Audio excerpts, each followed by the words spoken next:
తెలుగు రాష్ట్రాల్లో దేవి శరన్నవరాత్రి ఉత్సవాలు అత్యంత వైభవంగా జరుగుతున్నాయి. అమ్మవారి ప్రముఖ ఆలయాలన్నీ భక్తులతో కిక్కిరిసిపోతున్నాయి. విజయవాడ ఇంద్రకీలాద్రిపై ఈ ఉత్సవాలు కన్నుల పండుగగా సాగుతున్నాయి. ఇవాళ రెండో రోజు అమ్మవారు గాయత్రీదేవి అలంకారంలో భక్తులకు దర్శనమిస్తున్నారు.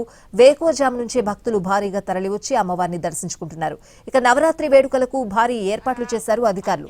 ఎవరికి ఎలాంటి ఇబ్బందులు తలెత్తకుండా ముందస్తు చర్యలు చేపట్టారు. తెలుగు రాష్ట్రాల్లో దేవి శరన్నవరాత్రి ఉత్సవాలు అత్యంత వైభవంగా జరుగుతున్నాయి. అమ్మవారి ప్రముఖ ఆలయాలన్నీ భక్తులతో కిక్కిరిసిపోతున్నాయి. విజయవాడ ఇంద్రకీలాద్రిపై ఈ ఉత్సవాలు కన్నుల పండుగగా సాగుతున్నాయి. ఇవాళ రెండో రోజు అమ్మవారు గాయత్రీదేవి అలంకారంలో భక్తులకు దర్శనమిస్తున్నారు. వేకువజాము నుంచే భక్తులు భారీగా తరలివచ్చి అమ్మవారిని దర్శించుకుంటున్నారు. ఇక నవరాత్రి వేడుకలకు భారీ ఏర్పాట్లు చేశారు అధికారులు. ఎవరికి ఎలాంటి ఇబ్బందులు తలెత్తకుండా ముందస్తు చర్యలు చేపట్టారు.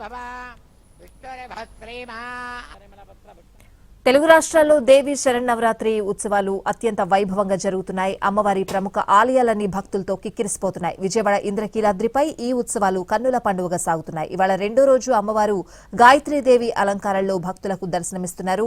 వేకువజాము నుంచే భక్తులు భారీగా తరలివచ్చి అమ్మవారిని దర్శించుకుంటున్నారు. ఇక నవరాత్రి వేడుకలకు భారీ ఏర్పాట్లు చేశారు అధికారులు. ఎవరికి ఎలాంటి ఇబ్బందులు తలెత్తకుండా ముందస్తు చర్యలు చేపట్టారు.